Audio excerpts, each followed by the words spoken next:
మోహన్ బాబు పరారీలో ఉన్నట్టు వస్తున్న వార్తలపై పోలీసులు క్లారిటీ ఇచ్చారు. నిన్న వెపన్ డిపాజిట్ కోసం మోహన్ బాబు ఇంటికి వెళ్లగా ఆయన అందుబాటులో లేరు. 2-3 రోజుల్లో వచ్చి వెపన్ డిపాజిట్ చేస్తా అని మాకు మోహన్ బాబు సమాచారం ఇచ్చారని పోలీసులు తెలిపారు. ఆయన కోసం స్పెషల్ టీమ్స్ గాలింపు చేపట్టడం లేదని స్పష్టం చేశారు. హెల్త్ బాగలేక రెస్ట్ తీసుకుంటున్నట్టు తమకు సమాచారం ఇచ్చారని పోలీసులు తెలిపారు.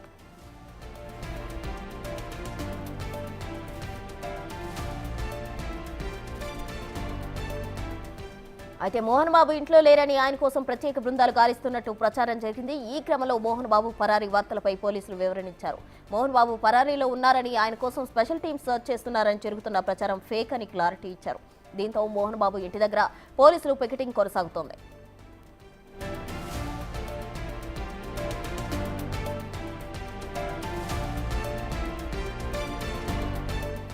మరోవైపు సీనియర్ నటుడు మోహన్ బాబుకు తెలంగాణ హైకోర్టులో చుక్కెదురైంది.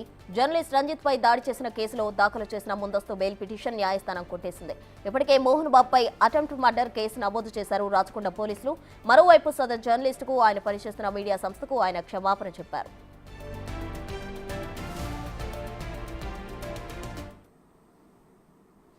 అటెంప్ట్ మర్డర్ కేసు నమోదైన తర్వాత మోహన్ బాబు పరారీలో ఉన్నట్లు వస్తున్న వార్తలపై పోలీసులు క్లారిటీ ఇచ్చారు. దీనికి సంబంధించి పూర్తి వివరాలు మా ప్రతినిధి రాణా ప్రతాప్ అందిస్తారు. రాణా,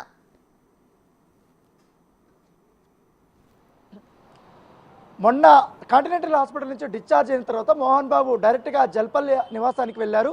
జల్పల్లి నివాసానికి వెళ్ళిన తర్వాత ఆయన మొన్న నైట్ నుంచి కూడా వేరే ప్లేస్కి వెళ్ళినట్టుగా సమాచారం అవుతుంది. దాంతోపాటు 3 రోజుల నుంచి కూడా ఒత్తిడికి గురై, ఆందోళనకు గురై హాస్పిటల్లో కూడా జాయిన్ అయ్యాడు. కాబట్టి ఈ నేపథ్యంలో వాటి నుంచి కూడా తేరుకోవడం కోసం వేరే చోటుకు వెళ్ళినట్టుగా తెలుస్తుంది. దాంతోపాటు మనోజ్ కూడా ఇప్పటికే షూటింగ్కి వెళ్ళాడు. కాబట్టి విష్ణును అలాగే మోహన్ బాబు కూడా ఇద్దరు మణికొండలో ఉన్నటువంటి మరొక ప్లేస్కి వెళ్ళినట్టుగా మనకు సమాచారం అవుతుంది. నిన్న పోలీసులు ఏదైతే జర్నలిస్ట్ పైన దాడి కేసుకు సంబంధించిన విషయంలో స్టేట్మెంట్ రికార్డ్ చేయడానికి వారు వెళ్ళారు. దానితో పాటు వెపన్ సంబంధించి సీజ్ చేయడానికి కూడా అక్కడికి వెళ్ళినప్పుడు, జల్పల్ నివాసానికి వెళ్ళినప్పుడు అక్కడ మోహన్ బాబు లేడు. తర్వాత పోలీసులు వచ్చినటువంటి సమాచారం తెలుసుకుంటూ మోహన్ బాబు స్థానికంగా ఉన్నటువంటి సిఐతో కూడా ఫోన్లో మాట్లాడడం జరిగింది.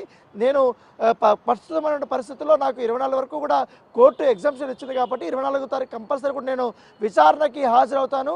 నా గన్నును కూడా 2 రోజుల్లో మీకు సబ్మిట్ చేస్తానని కూడా చెప్పడం జరిగింది. నేను వేరే చోటు ఉన్నాను, వేరే పనుల మీద ఉన్నాను.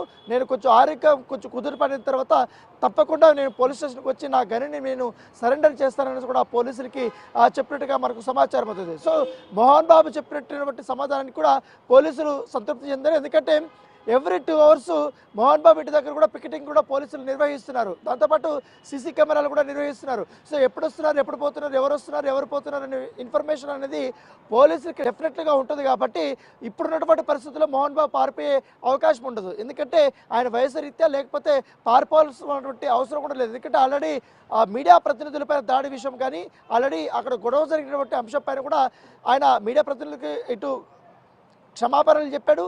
ఆల్రెడీ ఇటు సిపి ముందు కూడా హాజరవుతారనేసి కూడా ఆయన చెప్పినటువంటి నేపథ్యంలో ఇప్పుడు పారిపోవాల్సినటువంటి అవసరం అయితే ఉండదనేసి కూడా పోలీసులు భావిస్తున్నారు. సో ఆయన చెప్పినట్టుగా 2 రోజుల పాటు ఎగ్జామ్షన్ ఇచ్చినట్టుగా తెలుస్తుంది. 2 రోజుల తర్వాత ఖచ్చితంగా ఆయన వచ్చి తన గన్నుని సరెండర్ చేయాల్సినటువంటి అవసరం ఉంటుంది. సో వేచి చూడాలి. దాంతోపాటు నిన్న అల్లు అర్జున్ అరెస్ట్ తర్వాత కొన్ని ఊహాగానాలు వచ్చాయి. ఎందుకంటే సోషల్ మీడియాలో పెద్ద ఎత్తున కూడా వైరల్ అయ్యాయి. ఎందుకంటే మోహన్ బాబు కూడా పారిపెట్టాడు, చట్టం అంతా కూడా ఇప్పుడు తెలంగాణ పోలీసులు చాలా స్ట్రిక్ట్గా ఉంది. కాబట్టి కంపల్సరీ కూడా అరెస్ట్ చేస్తారు అనే వదంతులు అనేది సృష్టించారు. కాబట్టి తన దగ్గరగా బేస్ చేసుకుని ఆయన నేను ఇంట్లో లేకపోయేసరికి పారిపోయాడు అనేసి కూడా వార్తలు వచ్చాయి. సో అవన్నీ కూడా వాస్తవం.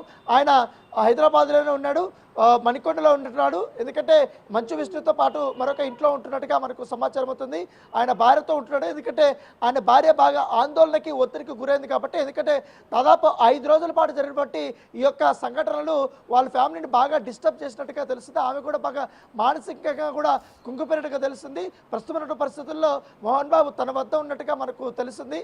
సో దాంతోపాటు ఈ కుటుంబ సంబంధించినటువంటి వ్యవహారాలతో కూడా 2 రోజుల తర్వాత వాళ్ళందరూ కూడా కూర్చొని మిగతా వాళ్ళు ఎవరిని కూడా ఇన్వాల్వ్ కాకుండా వారు ఇంటర్నల్గా మాట్లాడుకుని సర్దుమణిగేలా కూడా చేసుకోవాలని కూడా ఉద్దేశంతో కూడా ఉన్నట్టుగా తెలుస్తుంది. ఎందుకంటే వారి కుటుంబ సమస్యని వేరే వాళ్ళు బాగా యూజ్ చేసుకుంటారు, బయట వాళ్ళు బాగా యూజ్ చేసుకుంటారు. దానివల్ల కూడా కుటుంబానికి చెడ్డ పేరు వస్తుంది. దానివల్ల కుటుంబాన్ని విడదీసే విధంగా కూడా ఒక్కొక్కరు వ్యవహరిస్తున్నారు. కాబట్టి ఎవరికి ఆ ఛాన్స్ ఇవ్వకూడదనే ఉద్దేశంతో కూడా మోహన్ బాబు ఉన్నట్టుగా సమాచారం అవుతుంది.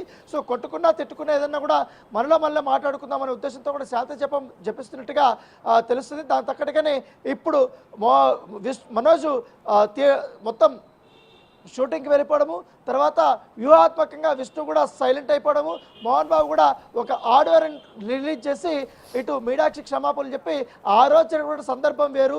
నేను నా ఇంటి పైన దాదాపు 30 మంది 40 మంది వచ్చేసారు, వాళ్ళలో ఎవరు మీడియా ప్రతినిధులు ఎవరు వేరే వాళ్ళు అనేది నాకు తెలియదు. అప్పుడున్న పరిస్థితుల్లో నేను ఎవరో తెలియకుండా నా కంటికి తెలియకుండా లోకే తీసుకుని నేను కొట్టాననేసి కూడా ఆయన వివరణ ఇచ్చాడు. సో దానిపైన ఇన్వెస్టిగేషన్ జరుగుతుంది కాబట్టి ఆయన కూడా స్టేట్మెంట్ ఇవ్వాల్సినటువంటి అవసరం ఉంది. కాబట్టి 24 తారీఖు మాత్రం కంపల్సరీ వస్తారు. కాకపోతే అంతకంటే ముందు పాడిశ్వరి పోలీస్ స్టేషన్కి వెళ్ళి తన గన్ని సరెండర్ చేస్తారనేసి కూడా అక్కడన్నా చేస్తారు, లేకపోతే ఫిలిం నగర్లో పోలీస్ స్టేషన్కి సరెండర్ చేసే అవకాశం ఉంది. ఎందుకంటే గతంలో ఆయన జూబ్లీహిల్స్ పోలీస్ స్టేషన్ ఉన్నప్పుడు అక్కడ గన్ పర్మిషన్ తీసుకున్నారు. ఇప్పుడు ఫిలిం నగర్కి కూడా మరొక పోలీస్ స్టేషన్ కూడా వచ్చింది కాబట్టి అక్కడ గన్నుని సరెండర్ చేయబోతున్నట్టుగా మనకు సమాచారం అవుతుంది. Prasanna, thank you Rana.